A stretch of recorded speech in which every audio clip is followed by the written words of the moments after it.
My name is Maren, and I'm soon 22 years old. I'm from a non-Christian family, or they're not atheists, but they're not like Christian either. So when I was brought up, I was raised like a normal girl, normal parents, nothing special, but not religiously. I haven't really had any religious how can I say, upbringing at all from my parents. They have never talked to me about God, I think. It was mostly my grandma who was kind of religious, or they were religious enough to sing bedtime, not stories, but they were telling me stories about just, how can I say, light Christianity, like they were talking kind of, not talking, but they were saying kind of duas. I don't know how to, it's like a prayer. It's like songs, like goodnight songs, which you thank God when you were singing them. But that's really all. My uncle is somehow religious, but he has never talked to me about religion too much either. It's just normal, not very much practicing, but just normal. Well, I have always believed in God. Regardless of my parents or family or friends, I always have believed that there was something higher than just being a normal human being and doing nothing with your life. But I just never had that connection with type of God or religion that was. But I always had like this feeling that there is something, like when something was bad, I used to kind of fold my hands and pray, because that was what I thought I was supposed to do. Like that was the only thing that I knew how to do. So I think I started going to church when I was maybe 15, 16 years old, because I felt that I needed to do something. But that was it was around the confirmation time, I think. And for a while before then, I had been searching for a religion, something. And I called myself a Christian because that was the only thing I really knew about. And I started to go into church, and I went almost every week until I had my confirmation. When I did have my confirmation, I tried to go a lot to the church, so I went like 2 or 3 times a week. And I also tried to like practice. I tried to like kind of become like a deeply Christian, because I had to find something. And I tried. I asked a lot of questions and kind of wanted to do something, but I didn't find what I was looking for in the Norwegian type of Christianity. So I tried to go to another church, Catholic church. Tried to search around there, but I didn't really find my religion in a way. I think what was driving me towards like finding God or religion, I don't know, it's just a feeling that you know there is something there, something that has to have created everything. I mean, you can't just, everything around you, if you look at it, I just felt there was something. I think it's a feeling I can't really describe, because it has just been there. It was just a need, an urge. My family used to nag me about it, like, you're going to church, you believe in God. Why? What's the point of that? Media was kind of a big, how can I say, a big factor to why I didn't like Islam, because it was so much bad about it in the media. I didn't think it was possible to follow a religion which is only war and bad people, suicide bombings and things like that. And also the people that I saw that were Muslims were behaving bad. So I thought, if that's Islam, I cannot compare to that. I don't want to relate to that in any way. I think it was difficult for me to kind of try to learn about Islam, which I just associated with bad things.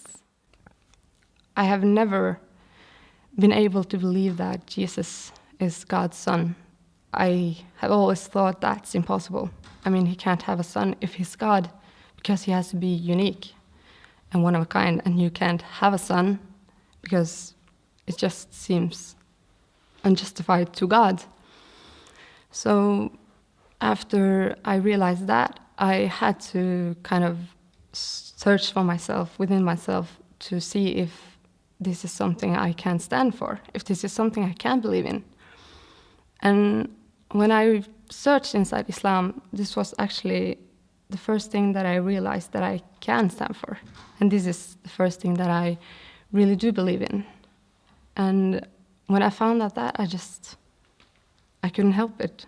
I had to become a Muslim. When I converted, there was like a time period when I met some good people who were very nice to me, who knew that I was interested in Islam. So there were also some of the people that I used to talk about Islam with. I had decided that I did want to convert, but I didn't know how, and I was not quite ready yet.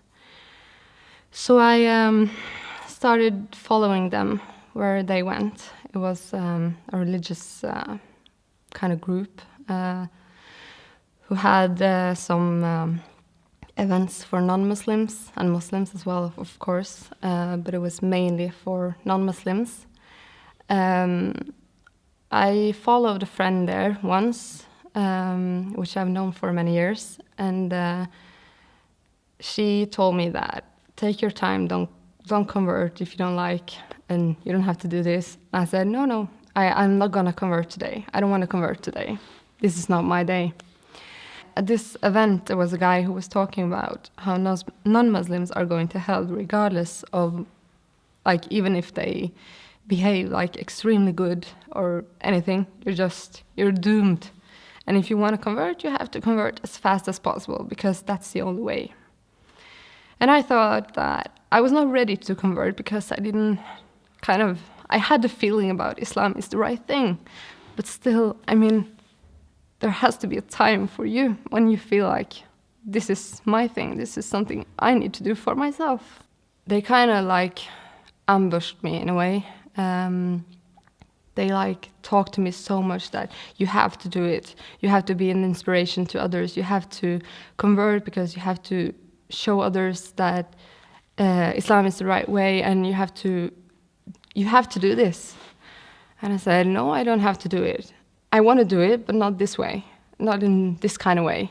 Because if I wanted to convert, I wanted to have an imam there and have like some of my closest friends or something, just because it was for myself, it was not for anyone else.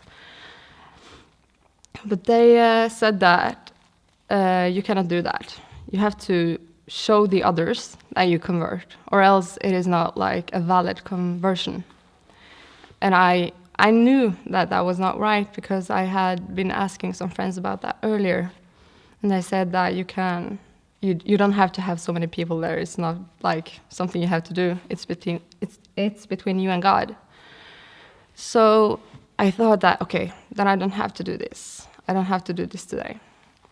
But there was a Norwegian convert, actually, a grown woman, who came to me and she said, you don't know what you're doing to those people who are sitting here. They are just waiting for someone to convert. They are waiting to see this. This is what they came for. And I said, but they didn't come for me. They came because they wanted to listen to the speaker. They came here because they wanted to by themselves. They didn't know that I was going to convert today, because I didn't plan that I was going to convert today. And they say, no, but still, maybe there are someone here, sitting here just waiting for someone to convert, so that they can kind of be inspired to keep on practicing Islam. Maybe they're supposed to give up, but because you convert, maybe they don't give up. And I sat there and I thought about it, and I didn't really want to do it, because it felt wrong. But there were so many people that I didn't know, and also people that I did know, who came to me and started like kind of nagging, like, come on, you have to do it. Come on, please, come on. why not? Why not? What is stopping you? You don't want to become a Muslim? You don't think Islam is right? And I thought that, I thought it was right, but not like that. So the agreement was that I was supposed to do it with just an imam by myself and I think 2 or 3 others. And so then I said, okay, fine, I can do it. And I thought I was going to do it along with the imam. And suddenly the speaker who was speaking on the stage, he raised from his chair and he said, there is a sister here who wants to convert. And I thought there was someone else, because that was not what I was supposed to do. So this man, he said that the sister is sitting there, and can some sisters show her where she's going to go? And I thought, okay, maybe they're going to take me to another room. So I raised from my chair and went with 2 girls. But they followed me to a microphone on a kind of small stage on the top of it's like a girls section. And I didn't know what to do. I felt so surprised. I mean, this was not the agreement that we had.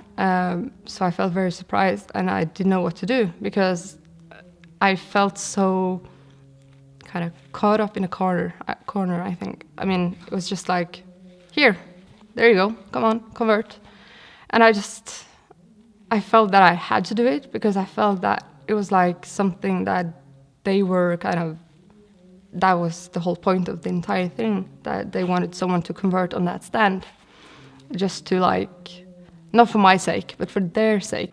I felt that they needed to have that, they needed one more convert in their convert bank. So after I converted, said the Shahada, everyone was hugging me and they gave me a little box of books and such. And after that, it was over.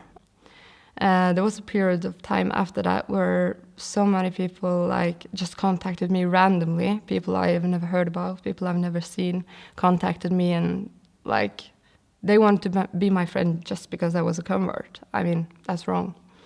And they took me to the mosque. It's a mosque in the city.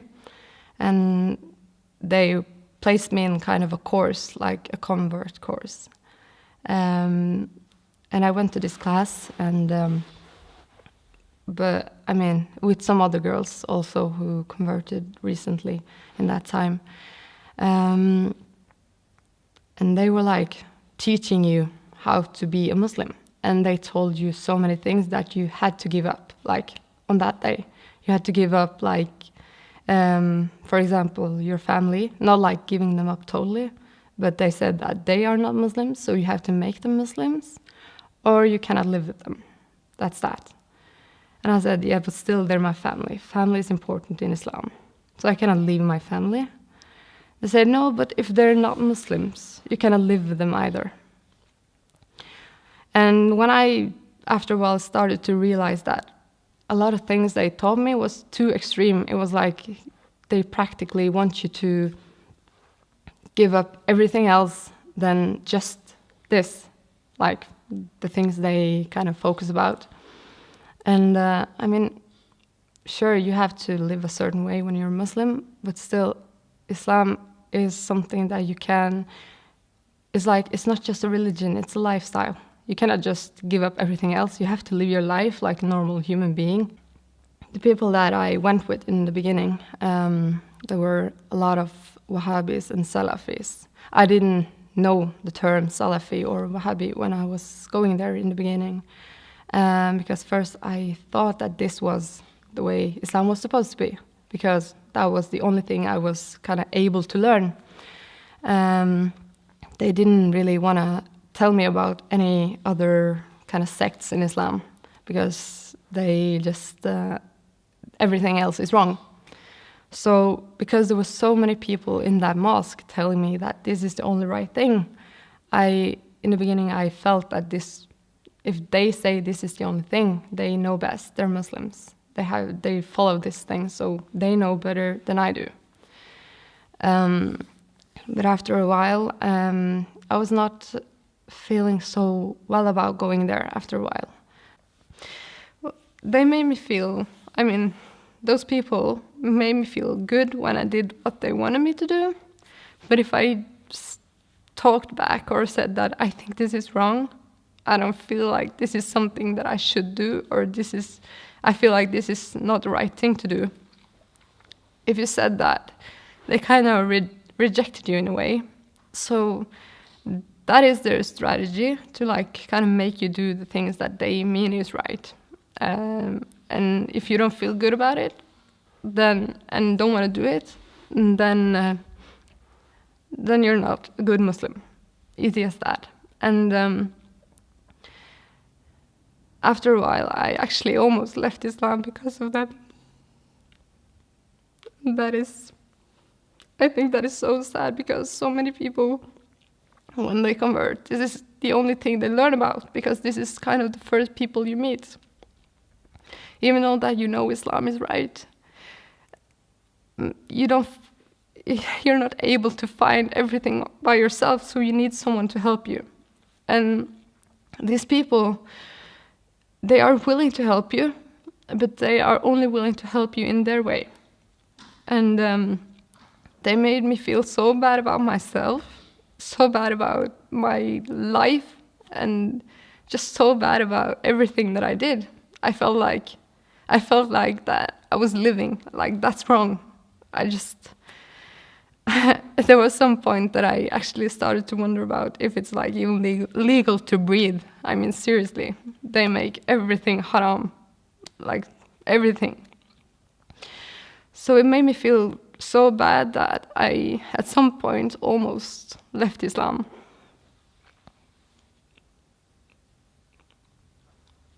But alhamdulillah, I met some other people after a while, which kind of helped me realize that this is wrong. It is not right. But after all of this, I met some other people, some of them I actually knew for long. I just didn't know that they were following another sect, because later I discovered that they were afraid of like talking too much about it, because they were used to being rejected by like people that were their friends. So when they realized that I was kind of struggling with all of this, struggling with the way that the people who I had been taught about Islam, the people that taught me Islam, that I was struggling with this way of practicing, they told me to come to their mosque. I started going there, and when some of my other friends heard about me going there, they told me not to go. They told me bad things about Shi'ism, and I started to question everything, like everything, Islam, Sunni, Shia, everything. But when I went to that mosque and met people there, I felt so much more welcome. They welcomed me with open arms and told me that take your time, regardless of what you have been taught before, and regardless of what you think about everything that you have been through, just ignore it, because here you can be yourself and take your time, and we're gonna help you in a easy way, like your way, your time, everything. And I thought, yeah, okay, why not? I still like Islam, so the religion, like, I still believe in that God, so okay, I'll give it time. And so I did. I mean, the way those people just makes your life so much easier just by telling you, no, that's not haram, you can do that, you just have to be careful, and yes, you can do that, that's not a good thing to do, but you take your time, just stop doing it one day at a time, take your time, baby steps, whatever you like. And that was something I was not used to, because I was used to the thought of that you should give up everything that day and stop doing it. And for some people that might work, but I had And through my life, I've been through a lot of things. So I cannot just change my life in one day. You need several days, maybe a week, a month, or maybe even a year. And they said to me that that's okay, just take your time. And I didn't went so often because I was kind of tired of the entire thing, so I just wanted to stay away from everything. But after a while, I just started to get that feeling back again, the feeling that I had when I started to read about Islam. I got that feeling back because people were so nice and they were showing me Islam in a different way. I mean, it's many of the same stories, of course, but the people, I mean, the stories in Shi'ism, like, I mean, I never even, I knew that the Prophet had a grandchild. I knew that he had Hussein and Hassan. I've heard about them, but I always figured them as just children who were playing, that's all. But when I learned their stories also, I thought, that, why haven't I heard of this before? Why is this like a hidden thing in Sunni Islam? I mean, that was one of the things that spoke to me. I mean, the story about Karbala, the story about the entire, what can I say, selection after the Prophet died and everything. It was like, I never heard of it even. It was like a thing that you just hide away in Sunni Islam. In Shia Islam, you have like, you can ask questions that you cannot ask in Sunni Islam. If you ask those questions, you're kind of going towards a kafir state, like you cannot ask questions. And to me, it is important to ask questions. I mean, that's one of the ways and one of the reasons that I found Islam in the first place, because I asked questions. And I can ask questions to anyone and they will try to find the answer instead of just attacking me by, this is wrong, don't ask that question, sister, stay away from this, sister, stay away from that. I can ask questions, which is one of the most important things to me. I mean, how else can I gain knowledge about something if I don't ask questions? And that is one of the most important things that led me to stay in this mosque and to kind of enjoy being in the mosque. I don't feel like I'm kind of, I feel good when I go to the mosque, and I think that's one of the things that you need to feel. I mean, you're supposed to be happy when you're practicing a religion, because you cannot follow something that doesn't make you happy. It's a way of life. Are you going to go around and just stay miserable your entire life? That's wrong. And I learned that when I came here, and after a while I had to be Shia. That's the only thing I think that I can do and feel that is right. And that is mostly to some of the amazing people that I find here. So my life today, compared to how it was before I became a Muslim, and also the way till I found Shi'ism, I mean, alhamdulillah, I'm just happy. I mean, I have good friends. I have had a different path with some of my friends and also my family. And of course, it has been difficult for my family and friends to accept that I have kind of changed my whole being. Like, I've changed my way of eating, changed my way of dressing. The hijab apparently is a huge difference from what I used to be dressing like. And I mean, to my family, it was difficult in the beginning because they had the same view of Islam as I did before. And of course, it is hard if you think that your daughter is going towards someone that you think is bad.